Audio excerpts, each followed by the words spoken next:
ഹരേ കൃഷ്ണ. എല്ലാവർക്കും മാധവത്തിലേക്ക് സ്വാഗതം. പ്രലംഭവധമാണ് കഴിഞ്ഞ ദിവസം നമ്മൾ പറഞ്ഞത്. വളരെ പ്രധാനപ്പെട്ട ഭാഗവതത്തിലെ ഒരു ഭാഗമാണത്. ആ ഭാഗങ്ങളൊക്കെ കേട്ട് പ്രാർത്ഥിച്ചാൽ തീർച്ചയായിട്ടും അതിൻ്റെ ഫലം നമുക്ക് ഓരോരുത്തർക്കും ഉണ്ടാകും എന്ന് മാത്രമല്ല, ഏത് സ്ഥലത്താണോ ഈ കഥകളൊക്കെ കേൾക്കാനായിട്ട് സാധിക്കുന്നത്, ഏത് സ്ഥലത്തിരുന്നാണോ നമ്മൾ ഈ കഥകളൊക്കെ കേൾക്കുന്നത്, ആ സ്ഥലങ്ങൾ പോലും പുണ്യസ്ഥലങ്ങളായി മാറും എന്നാണ് വിശ്വസിക്കുന്നത്. അതൊക്കെ ഒരു യാഗശാലയായി മാറും. കാരണം ഭഗവാന്റെ നാമം ഉച്ചരിക്കുന്ന പ്രദേശങ്ങളെല്ലാം തന്നെ അതീവ പുണ്യകരങ്ങളായി മാറുമെന്നാണ് വിശ്വസിക്കുന്നത്. ഭഗവാനെ മനസ്സ് നിറഞ്ഞു പ്രാർത്ഥിച്ചോളൂ. തീർച്ചയായിട്ടും ഭഗവാൻ നമ്മളെ അനുഗ്രഹിക്കും. ഇന്നലെ മറ്റൊരു വീഡിയോയും കൂടി ഇട്ടിരുന്നു. എല്ലാവരും ആ കഥ കൂടി കേൾക്കണം. അത് കഥയല്ല, ചരിത്രമാണ്.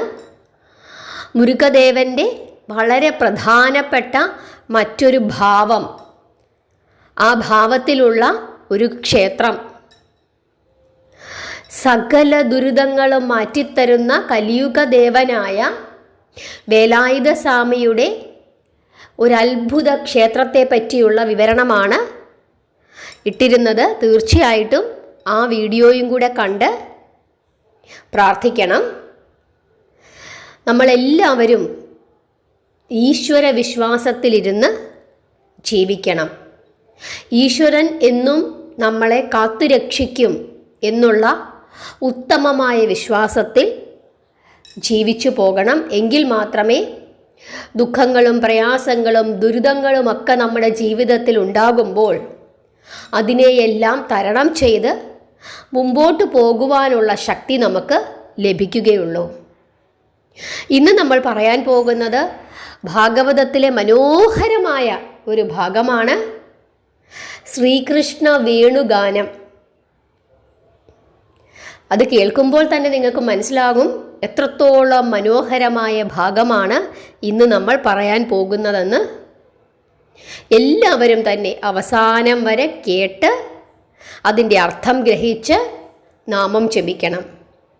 ഭഗവാന്റെ കഥകൾ പറയുന്നതും ഭഗവാന്റെ കഥകൾ കേൾക്കുന്നതും ഭഗവാന്റെ കഥകൾ പ്രചരിപ്പിക്കുന്നതും ഭക്തി തന്നെയാണ്. നമുക്ക് കഥാഭാഗത്തിലേക്ക് കടക്കാം. ഗ്രീഷ്മകാലം അവസാനിച്ചു. വർഷകാലം സമാഗതമായി.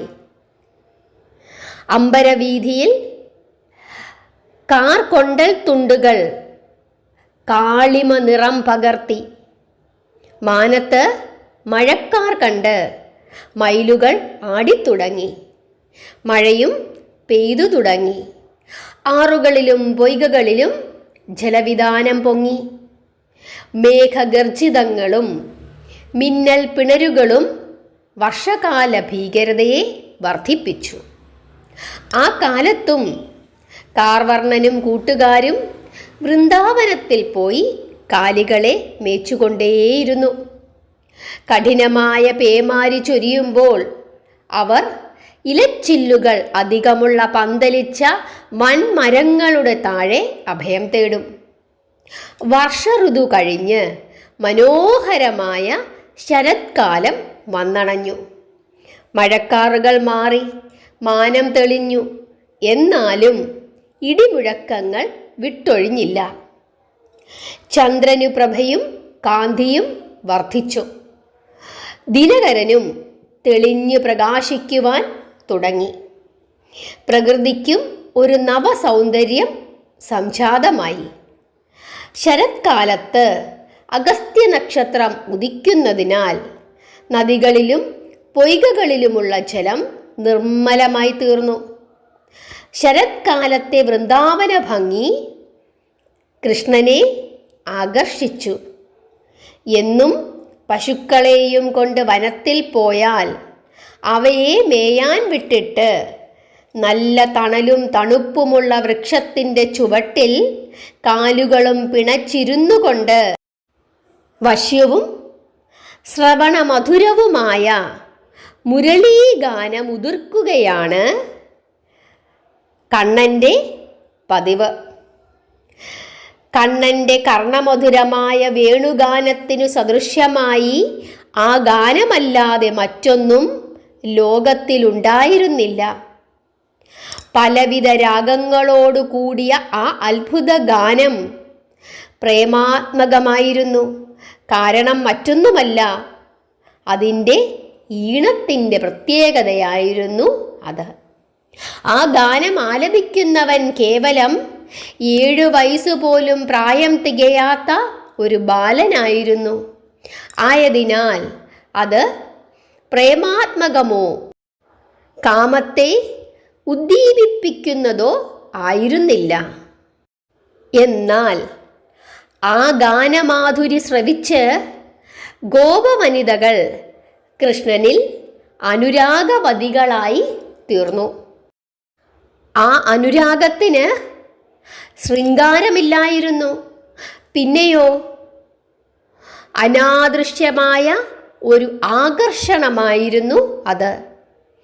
ഭക്തിയായിരുന്നു അതിലെ രസബിന്ദു.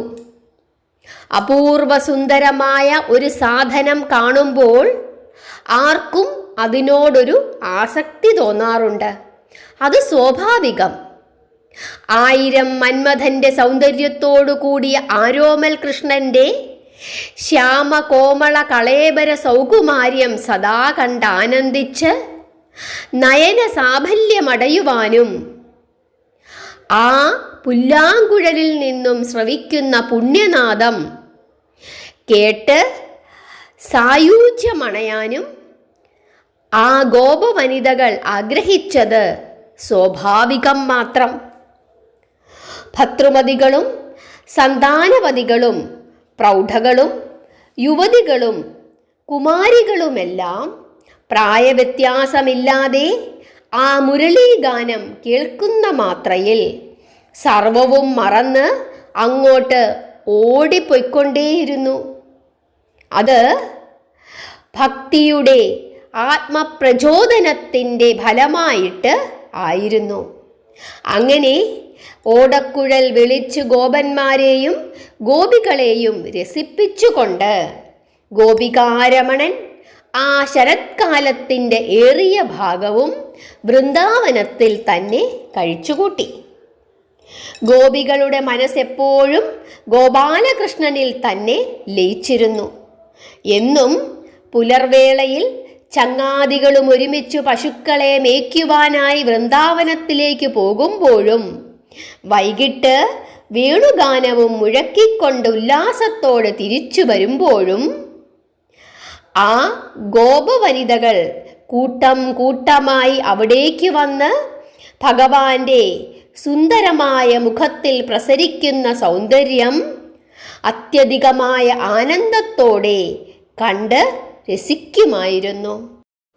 അവരുടെ സർവേന്ദ്രിയങ്ങളും സർവാനന്ദ സമ്പൂർണനായ കൃഷ്ണനിൽ തന്നെ പരമമായി രമിച്ചുകൊണ്ടേയിരുന്നു.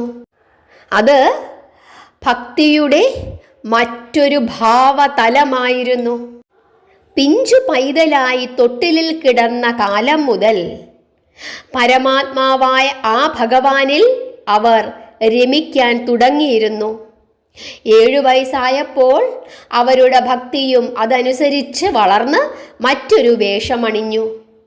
കൃഷ്ണന്റെ ഓടക്കുഴൽ നാദം കേട്ട് നഭോവീതിയിൽ സഞ്ചരിച്ചു കൊണ്ടിരുന്ന ദേവാംഗനകൾ പോലും വികാരവിവശരായി അത്ഭുതപ്പെട്ട് നിന്നുപോയിട്ടുണ്ട്. ആ സ്ഥിതിക്ക് കേവലം മനുഷ്യരായ ഗോപനാരികൾ ആ ഗാനം കേൾക്കുമ്പോൾ രാഗവിവശരായി ആനന്ദപുളകമണിയുന്നതിൽ എന്ത് അതിശയമാണ് ഉള്ളത്. പശുക്കളും പക്ഷികളും മറ്റേതു ജന്തുവും നന്ദനാത്മജന്റെ ഓടക്കുഴൽ നാദം കേൾക്കുമ്പോൾ തങ്ങളെ തന്നെ മറന്ന് നിഷ്കമ്പരായി ഭവിക്കുന്നു. തങ്ങളുടെ മുമ്പിലുള്ള ഭക്ഷണം പോലും നിർവൃതിയിൽ ലയിച്ച് അവർ തൊടുന്നില്ല.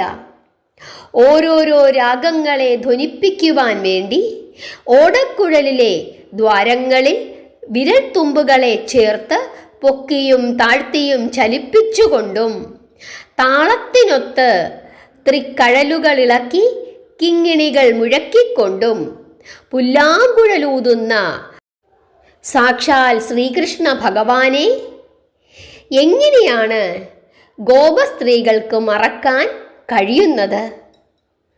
അവരുടെ മനോമുകുരങ്ങളിൽ സദാ നിഴലിച്ചുകൊണ്ടിരുന്നത് കണ്ണൻ്റെ കമനീയമായ രൂപമായിരുന്നു.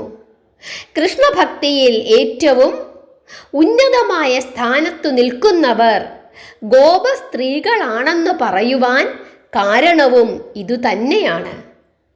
പീലികൾ തിരുകിയ നീലക്കാറൊളി കേശബന്ധത്തോടും മന്ദഹാസം പൊഴിക്കുന്ന മുഖഭാവത്തോടും നെറ്റിയിൽ ചാർത്തിയ ഗോപീചന്ദന കുറികളോടും വനമാല, കൗസ്തുഭമാല തുടങ്ങിയ കണ്ഠാഭരണങ്ങളോടും തളിരിളം കയ്യിലൊരു കൊച്ചോട കുഴലോടും കൂടി മഞ്ഞപ്പട്ടുടയാട ചുറ്റി കാലിൽ കിങ്ങിണികളും കിലുക്കി കാലിക്കോലും വീശി പശുക്കളെയും കൊണ്ട് വനത്തിലേക്ക് പോകുന്ന വൃന്ദാവന സുന്ദരനെ ഗോപസ്ത്രീകൾക്കെന്നല്ല ആർക്കാണ് മറക്കാൻ കഴിയുന്നത്? ശരത്കാലം കഴിഞ്ഞു, ഹേമന്തകാലം വന്നു. ഭഗവാനോടുള്ള പ്രേമഭക്തി വർദ്ധിച്ച് അദ്ദേഹത്തിൻ്റെ പാദദാസികളായി തീരുവാനുള്ള ആഗ്രഹത്തിനു വേണ്ടി ഗോപസ്ത്രീകൾ മാർഗശീർഷ മാസത്തിലെ പൗർണമി ദിവസം അവസാനിക്കത്തക്ക വിധം ഒരു മാസത്തെ കാർത്യായനി വ്രതം അനുഷ്ഠിക്കുവാൻ ആരംഭിച്ചു. ഹേമന്ത ഋതുവിൽ മരം കോച്ചുന്ന മഞ്ഞുകാലമാണ് മാർഗശീർഷമാസം. അവർ എന്നും വെളുപ്പിനെഴുന്നേറ്റ് കാളിന്തി നദിയിൽ പോയി കുളിച്ച് അതിലെ മണ്ണെടുത്തു കുഴച്ച് കാർത്യായനി പ്രതിമകൾ ഉണ്ടാക്കി അവയെ പുഷ്പങ്ങൾ കൊണ്ട് അലങ്കരിച്ച് പൂജിച്ച് തങ്ങളുടെ ആഗ്രഹം സാധിച്ചു തരയണമേ എന്ന് പ്രാർത്ഥിച്ചു വന്നു. ഭഗവാന്റെ പത്നിമാരാകുവാനല്ല, പ്രത്യുത അദ്ദേഹത്തിൻ്റെ പാദദാസികളാക്കുവാനാണ് അവർ ആഗ്രഹിച്ചത്. കൗമാരപ്രായത്തിലായിരുന്ന കൃഷ്ണന്റെ പത്നിമാരാകുവാൻ അവർ ആഗ്രഹിക്കാതിരുന്നതിൽ യാതൊരു തെറ്റുമില്ല.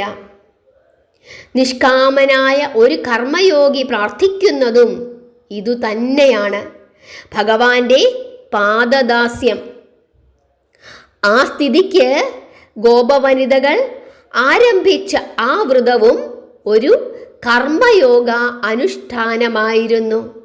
പക്ഷേ അവർ അതറിഞ്ഞില്ല എന്നു മാത്രം. വ്രതം അവസാനിക്കുന്ന ദിവസം ആഗതമായി. അന്ന് പൗർണമി ദിനമാണ്. മാർഗശീർഷ മാസത്തിലെ പൗർണമി മിക്കവാറും തിരുവാതിര നക്ഷത്രത്തിലാണ് ഉണ്ടാകാറുള്ളത്. മഴ പോലെ മഞ്ഞു പെയ്യുന്ന ആ ഹേമന്തരാത്രിയുടെ അന്തിമയാമത്തിൽ പരമശിവന്റെ ജന്മനക്ഷത്ര ദിനമായ തിരുവാതിര ദിവസം വൃന്ദാവനവാസികളായ ഗോപസ്ത്രീകൾ എല്ലാവരും ഒന്നിച്ചുകൂടി പാർവതീ സ്തോത്രങ്ങളും പാടിക്കൊണ്ട് കാളിന്തി നദിയിലെത്തി. വെള്ളം മഞ്ഞുറഞ്ഞു കിടക്കുന്നു. അത് വകവയ്ക്കാതെ അവർ അതിലിറങ്ങി കുളിച്ച് കരയിൽ കയറി മണ്ണു കുഴച്ച് കാർത്യായനി ദേവിയുടെ വിഗ്രഹങ്ങൾ ഉണ്ടാക്കി. സുഗന്ധ മലർമാലകൾ അണിയിച്ചു പൂജിച്ച് കൃഷ്ണൻ ഏതു ജന്മത്തിലെങ്കിലും തങ്ങളുടെ ഭർത്താവായി തീരുവാൻ അനുഗ്രഹിക്കണമേ എന്ന് അപേക്ഷിച്ചു. നിഷ്കാമമായ ഭക്തിയാണ് ആ ഗോപസ്ത്രീകളെ അപ്രകാരമൊരു പ്രാർത്ഥനയ്ക്ക് പ്രേരിപ്പിച്ചത്.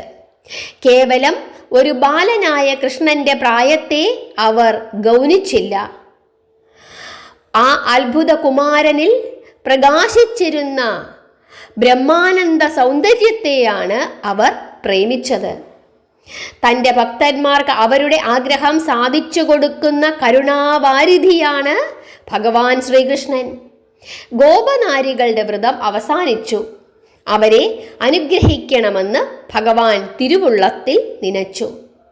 അന്ന് രാവിലെ പൂജകൾ അവസാനിപ്പിച്ച് പരമമായ ഉല്ലാസത്തോടുകൂടി ഗോപവനിതകൾ അവരുടെ വസ്ത്രങ്ങൾ അഴിച്ച് കരയിൽ വെച്ചിട്ട് പൂർണ്ണ നഗ്നകളായി കാളിന്തിയിൽ ഇറങ്ങി പാട്ടുപാടി തുടിച്ച് കളിക്കുവാൻ തുടങ്ങി. കാളിന്തി പുണ്യവാഹിനിയായ യമുന തന്നെയാണ്.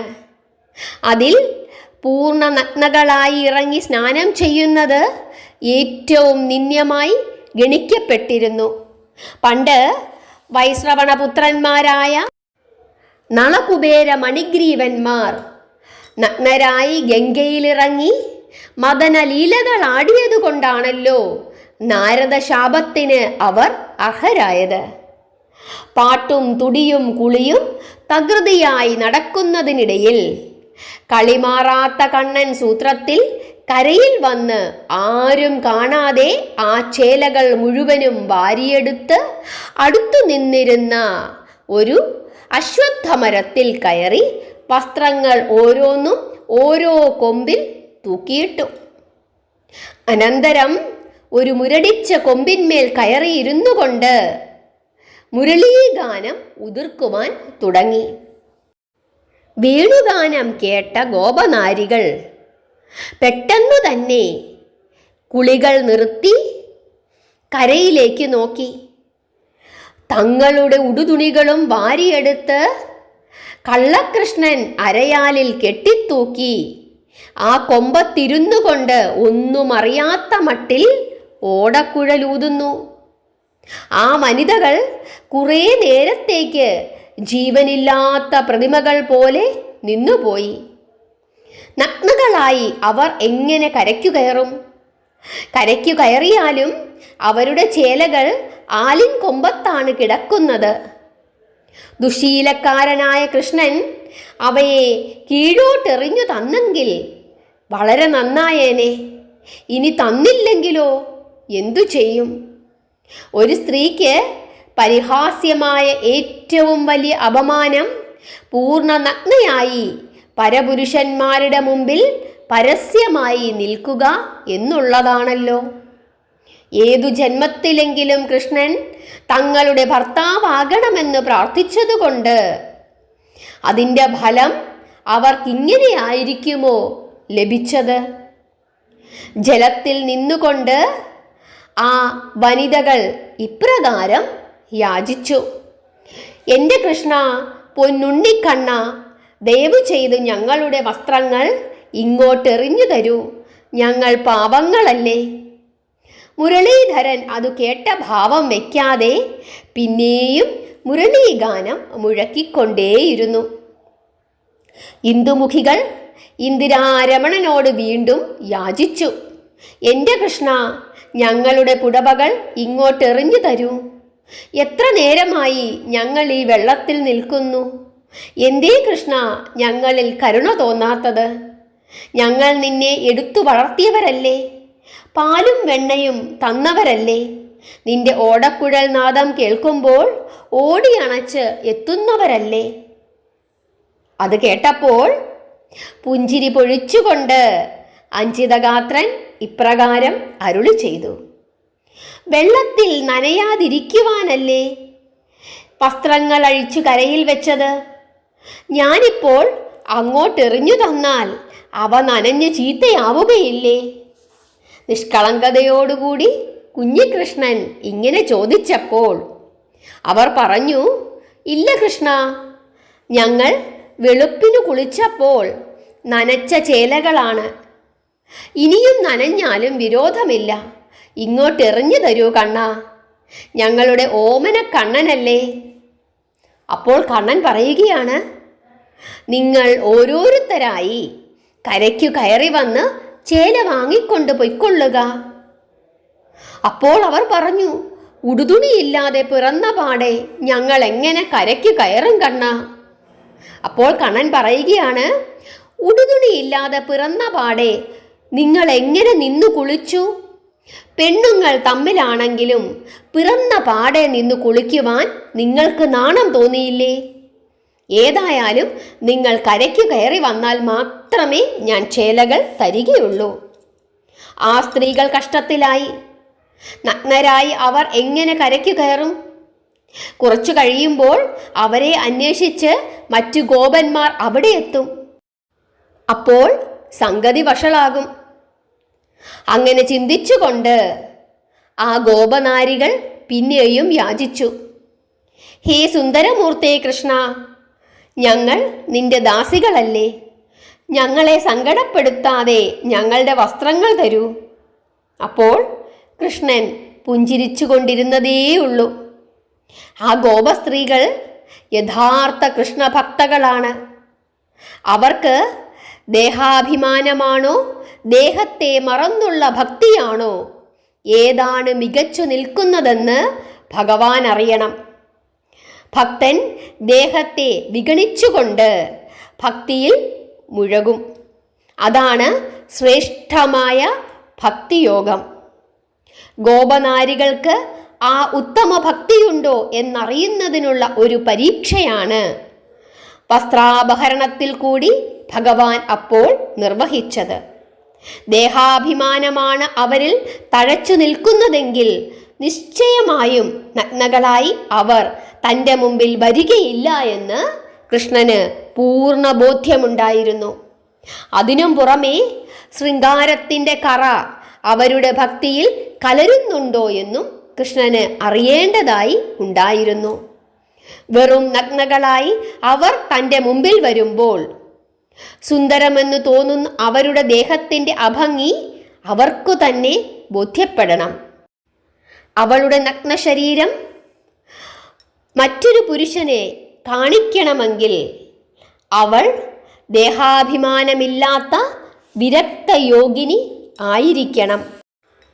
കൃഷ്ണസായുജ്യത്തിനർഹരായ ഗോപാംഗനകളുടെ ഭക്തിയിൽ ശൃംഗാരത്തിൻ്റെ കലർപ്പ് കലരുന്നുണ്ടോ എന്ന് ഭഗവാന് സംശയം തോന്നിയതുകൊണ്ടാണ് അങ്ങനെയൊരു പരീക്ഷ നടത്താൻ അദ്ദേഹം മുതിർന്നത്. എത്ര യാചിച്ചിട്ടും ഫലമില്ല എന്ന് കണ്ട് എന്തുമാകട്ടെ എന്നു കരുതി ഇരുകരങ്ങളാലും തങ്ങളുടെ ശരീരം പൊത്തിപ്പിടിച്ചുകൊണ്ട് ലജ്ജിതകളായി കരയ്ക്കു കയറി കണ്ണനിരിക്കുന്ന അരയാലിൻ്റെ ചുവട്ടിൽ അവർ വന്നു നിന്നു. കൃഷ്ണന് അവരുടെ ത്യാഗമോഹനമായ ഭക്തി കണ്ട് കരുണ തോന്നിയെങ്കിലും കഠിന ഹൃദയൻ എന്നതുപോലെ അദ്ദേഹം തുടർന്നു പറഞ്ഞു, നിങ്ങൾ വലിയ തെറ്റാണു ചെയ്തത്. പുണ്യനദിയായ കാളിന്തിയിൽ നഗ്നരായി ഇറങ്ങി കുളിച്ച് ജലക്രീഡകൾ ചെയ്തത് പാപകരമായ പ്രവൃത്തിയാണ്. കാളിന്തി കർമ്മസാക്ഷിയായ സൂര്യൻ്റെ പുത്രിയായതിനാൽ ആദിത്യശാപവും നിങ്ങൾക്ക് സംഭവിക്കും. ആയതിനാൽ നിങ്ങൾ 2 കൈകളും ശിരസിൽ വെച്ച് തൊഴുതുകൊണ്ട് ചെയ്ത തെറ്റിന് മാപ്പ് തരണമെന്ന് കാളിന്തിയോട് അപേക്ഷിക്കൂ. തങ്ങളുടെ നഗ്നതയെ തീരെ അവഗണിച്ചുകൊണ്ട് ശരീരത്തെ തന്നെ വിസ്മരിച്ചുകൊണ്ട് കൃഷ്ണൻ കൽപ്പിച്ചതുപോലെ ആ ഗോപവനിതകൾ 2 കൈകളും ശിരസിൽ വെച്ച് കൂപ്പി തൊഴുതുകൊണ്ട് കാളിന്തിയെ വന്ദിച്ചു. ദേഹാഭിമാനം വെടിഞ്ഞ് തൻ്റെ മുമ്പിൽ ഭക്തിയോടുകൂടി നിൽക്കുന്ന ആ പുണ്യവതികളിൽ കണ്ണന് കാരുണ്യം വർദ്ധിച്ചു. സന്തോഷപൂർവം അവരുടെ വസ്ത്രങ്ങൾ തിരിച്ചു കൊടുത്തിട്ട് നർമ്മസല്ലാപങ്ങളാൽ ചിന്മയനായ ഭഗവാൻ ശ്രീകൃഷ്ണൻ ആ വനിതകളെ സന്തോഷിപ്പിച്ചു. തങ്ങളെ ഈ വിധം വിഷമിപ്പിച്ചതിന് ആ മംഗലാംഗികൾക്ക് മംഗലരൂപനായ കൃഷ്ണനോട് യാതൊരുവിധ പരിഭവമോ വെറുപ്പോ തോന്നിയില്ല. നേരെ മറിച്ച് ആ ഗോപസ്ത്രീകൾക്ക് കൂടുതൽ ഭക്തിയും സ്നേഹവുമാണ് കൃഷ്ണനിൽ തഴച്ചത്. ഹരേ കൃഷ്ണ. ഭഗവാന്റെ മനോഹരമായ മറ്റൊരു ലീല.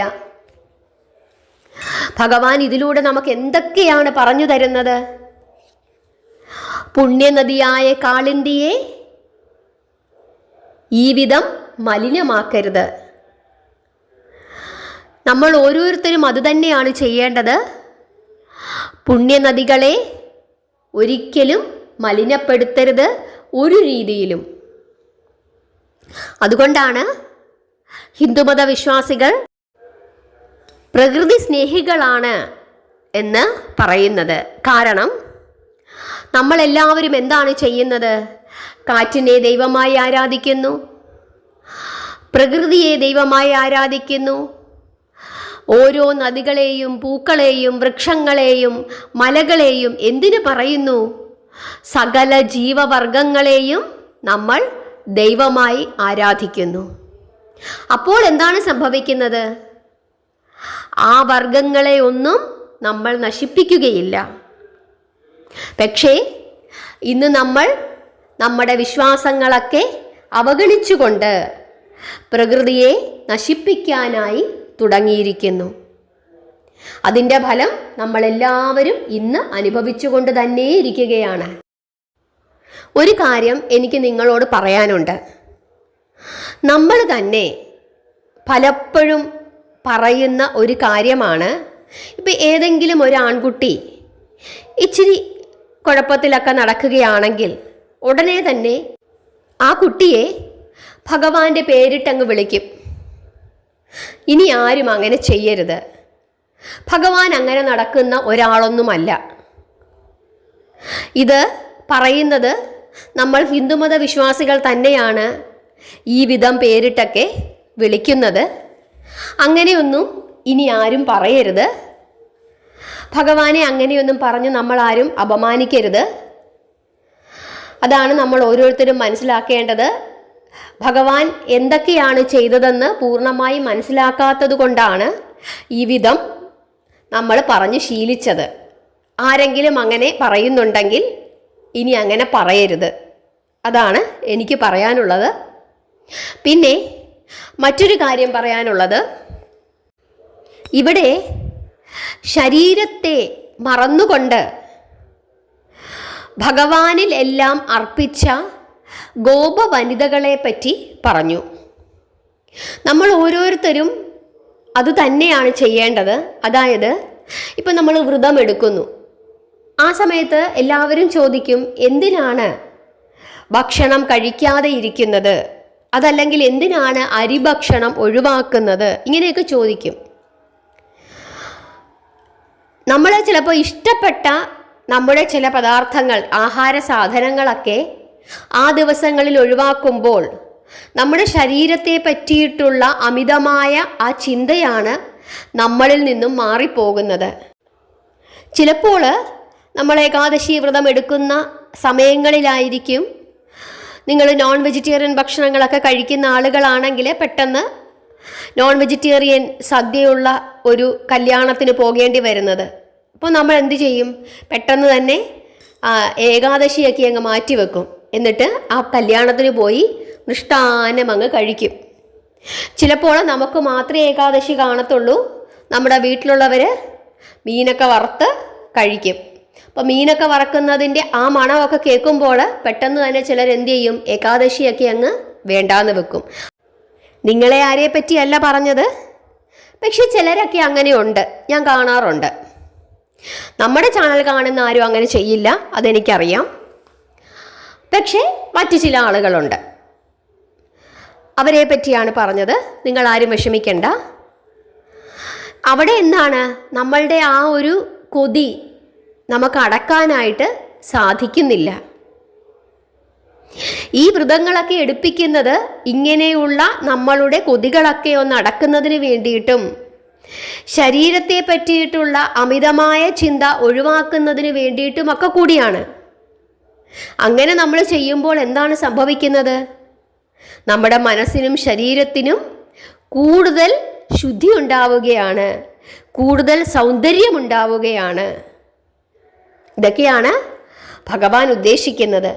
ഓരോ കഥകളും അതിൻ്റെ പൂർണ്ണമായ അർത്ഥം മനസ്സിലാക്കി വേണം നമ്മൾ പ്രാർത്ഥിക്കാൻ, മനസ്സിലാക്കാൻ.